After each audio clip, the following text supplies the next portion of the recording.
अस्सलाम वालेकुम dear student. आज का जो हमारा टॉपिक है magnetic field due to current. अगर ये बात हमें समझ में आ रही है तो इसके आगे वाले जो टॉपिक है वो भी हमारे लिए आसान हो जाएंगे। फॉर एग्जांपल, अगर हम ये समझ रहे हैं कि मैग्नेटिक फील्ड क्यों पैदा होती है तो शायद इसके बाद हम ये भी मालूम कर सकें कि जब कोई चार्ज किसी मैग्नेटिक फील्ड में मूव करती है तो उस पर फोर्स कितनी लगेगी और कब लगेगी और उसकी जो मैग्नीट्यूड और डायरेक्शन है वो क्या होंगी।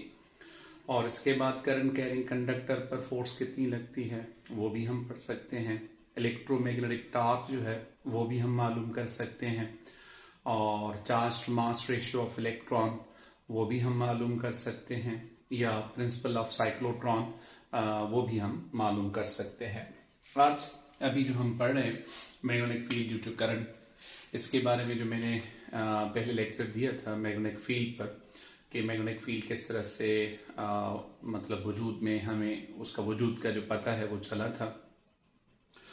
तो पहले थोड़ा सा इंट्रोडक्शन है कि what is magnetic field, magnets क्या हैं और उसके किस्म कितने हैं वो भी हमने पहले डिस्कस कर चुके हैं।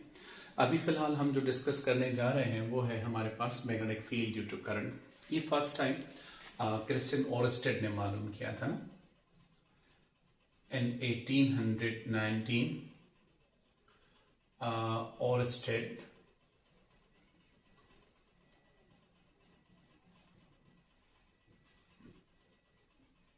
experimentally found the induced magnetic field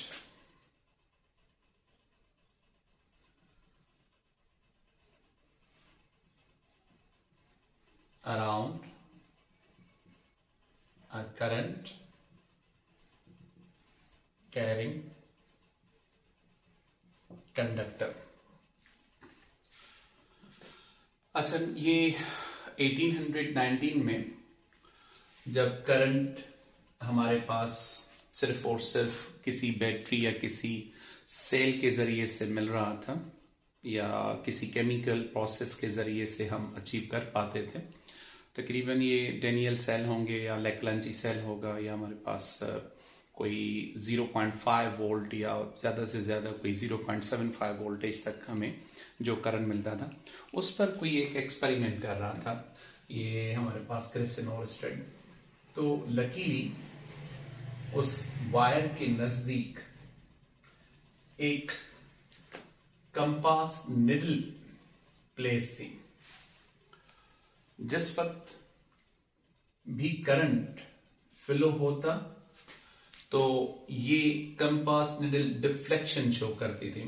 मिसाल के तौर पर इस स्विच को अगर हम क्लोज कर लेते हैं तो ये यहां से डिफ्लेक्ट होकर कुछ इस तरह हॉरिजॉन्टल बन जाती, या हॉरिजॉन्टल होती तो वर्टिकल बन जाती। मतलब ये जो कंपास निडल है उस पर जो डिफ्लेक्शन है या ये जो रोटेशन इसमें पैदा हो रही है वो उस वक्त पैदा हो रही है जब इस वायर में से कोई करंट जो है वो फ्लो करे। अब करंट फ्लो की वजह से इसमें डिफ्लेक्शन आ रही है तो जाहिर बात है तो हमारे पास कोई ना कोई रीजन तो आ रहा है। जैसे हमारे पास आइजैक न्यूटन का एक कॉन्सेप्ट है कि जो चीज रेस्ट में है वो रेस्ट में ही रहेगी, वो मूव नहीं करेगी, और जो यूनिफॉर्म वेलोसिटी के साथ मूव कर रही है वो यूनिफॉर्म वेलोसिटी के साथ ही मूव करेगी। लेकिन यहाँ पर कुछ और बात है, यहाँ पर कुछ ना कुछ डिफ्लेक्शन हो रही है। मकसद है कि यहाँ पर कोई ना कोई फोर्स एक्टिंग एजेंट हमें मिल रहा है। तो अगर फोर्स यहाँ पर लग रही है तो कोई ना कोई फील भी यहाँ पर वजूद में आ रही होगी। अब बात आ जाती है कि कंपास निडल को जो डिफ्लेक्ट करती है वो कौन सी फोर्स करती है, तो आंसर है सिर्फ और सिर्फ मैग्नेटिक फील्ड। तो इसका मकसद है कि जो करंट कैरिंग कंडक्टर है उसके नजदीक एक मैग्नेटिक फील्ड वजूद में आ रही है। अब बात आ रही है कि जो मैग्नेटिक फील्ड पैदा होगी वो किस तरह से होगी। मैग्नेटिक फील्ड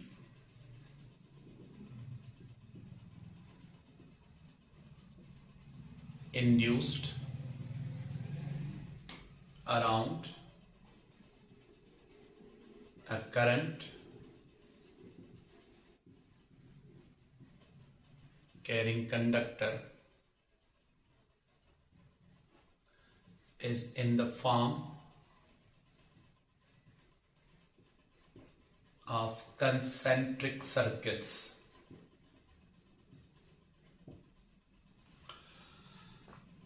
कंसेंट्रिक सर्कल्स के फॉर्म में हमें ये मैग्नेटिक फील्ड मिलती है। मिसाल के तौर पर अगर करंट इस डायरेक्शन में फ्लो कर रहा है तो इसके चारों अतराफ कुछ ऐसी रिंग्स बन जाएंगी। ये जो रिंग्स हैं, इन रिंग्स की डायरेक्शन भी होगी, लेकिन अभी ये कंसेंट्रिक है। कंसेंट्रिक सर्कल का मकसद क्या है कि different circle having one common centre. Circles मुख्तलिफ हों लेकिन कोई सेंटर कॉमन हो। जिस तरह से हम लेते हैं न्यूक्लियस में, एटॉमिक न्यूक्लियस में मुख्तलिफ ऑर्बिट्स होते हैं, लेकिन सबका सेंटर एटॉमिक न्यूक्लियस होता है। तो ये जो कंसेंट्रिक सर्कल्स के फॉर्म में है, उसके तरीके से वजूद में आ रही है मैग्नेटिक फील्ड, और हर जगह पर होगी। आपने टॉपिक पढ़ा हुआ है ड्रिफ्ट वेलोसिटी का, तो ड्रिफ्ट वेलोसिटी में हर जगह से करंट जो है वो फ्लो में रहता है। तो मैग्नेटिक फील्ड हर जगह पर होगी, यहां पर भी, यहां पर भी, यहां पर भी, यहां पर भी, हर पॉइंट पर मैग्नेटिक फील्ड होती है थ्रू आउट द वायर, लेकिन होंगी कंसेंट्रिक सर्कल पर। The direction of magnetic field can be found by a right hand thumb rule.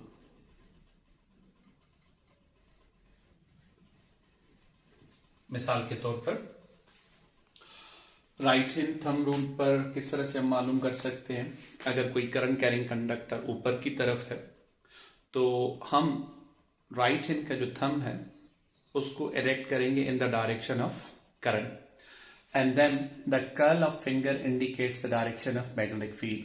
अगर करंट आपकी तरफ आ रहा है तो मैग्नेटिक फील्ड इसकी जो है वो एंटी क्लॉकवाइज बन रही है। अगर ये करंट आपसे दूर वापसी पे जा रहा है, कन्वेंशनल करंट, तो ये इसकी डायरेक्शन जो आ जाएगी वो क्लॉकवाइज आ जाती है। इसको हम इस तरह से रिप्रेजेंट कर सकते हैं। मिसाल के तौर पर अगर ये करंट ऊपर की तरफ आ रहा है तो इसके चारों तरफ जो मैग्नेटिक फील्ड बनेगी वो कुछ इस तरह से होगी। इसकी डायरेक्शन हम क्या लें? मिसाल के तौर पर ये करंट ऊपर की तरफ जा रहा है तो मैग्नेटिक फील्ड इस तरह से आ रही है। यहां से हम क्रॉस की निशानी दे रहे हैं और यहां से डॉट, मतलब यहां से मैग्नेटिक फील्ड बाहर आएगी और यहां से मैग्नेटिक फील्ड अंदर की तरफ।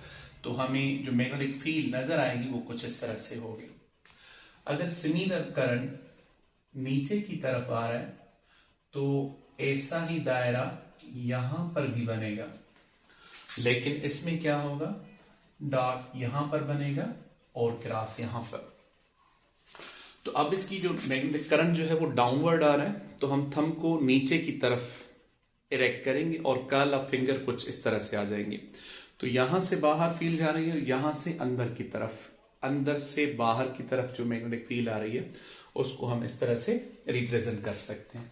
इसकी जो डायरेक्शन आ रही है वो कुछ इस तरह से होगी क्लॉकवाइज। ये जो हम साइड व्यू ले रहे हैं वो तो इस तरह से होगा, लेकिन अगर हम टॉप व्यू ले लें और टॉप व्यू में कोई वायर जो है वो इस तरह से डायरेक्शन में करंट बाहर की तरफ आ रहा है तो इसके चारों तरफ जो मैग्नेटिक फील्ड बनेगी वो कुछ इस तरह से। हम थंब से रिप्रेजेंट करें करंट को, ये डॉट इस बात को बताता है कि इसकी डायरेक्शन आउटवर्ड है। तो बोर्ड से आउटवर्ड की डायरेक्शन पर है तो इसकी मैग्नेटिक फील्ड क्या होगी? Anti clockwise. और यही अगर इस तरह से है तो इसकी मैग्नेटिक फील्ड कुछ इस तरह से आ जाएगी। करंट अंदर की तरफ जा रहा है तो मैग्नेटिक फील्ड कुछ क्लॉकवाइज में आ जाती है, कुछ इस तरह से मैग्नेटिक फील्ड इसकी बनेगी। तो डायरेक्शन हम इस तरह से ले सकते हैं। अच्छा, और दूसरी बात ये, यहां पर जो डॉट और क्रॉस है इसकी मीनिंग क्या है? अगर हम किसी वेक्टर को रिप्रेजेंट करते हैं तो उसको किसी एरो के साथ, लेकिन यहां पर एरो कंप्लीट नहीं है। एरो तब कंप्लीट होता है जब इसकी टेल भी हो। अगर ये करंट मेरी तरफ आ रहा है तो मुझे ये डॉट नजर आएगा, इसका डॉट नजर आ रहा है, इसका मकसद है कि डायरेक्शन इसकी मेरी तरफ है। और अगर क्रॉस नजर आ रहा है तो इसका मकसद है कि मैग्नेटिक फील्ड मुझसे दूर जा रही है। तो यहां पर दो हमारे पास एक कन्वेंशन आ रही हैं।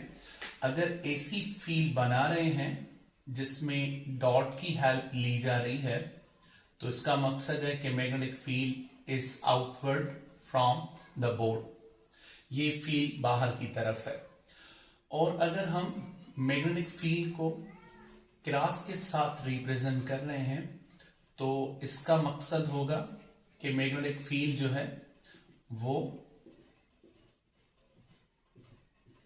अंदर की तरफ है। यहां पर magnetic field invert the board और यहां पर मैग्नेटिक फील्ड जो है आउटवर्ड ऑफ द बोर्ड होती है। तो मैग्नेटिक फील्ड उस वक्त वजूद में आती है जब चार्ज फ्लो करती है कंडक्टर में। अगर हमारे पास कोई वायर ऐसी है, इसमें वायर में करंट इस तरफ से मूव कर रहा है तो मैग्नेटिक फील्ड की डायरेक्शन कुछ और होगी, और वापस आ रहा है तो मैग्नेटिक फील्ड की डायरेक्शन कुछ और होगी। अच्छा, नेक्स्ट टॉपिक हमारा जो होगा इंशाल्लाह वो होगा magnetic force on moving charge. Allah Hafiz.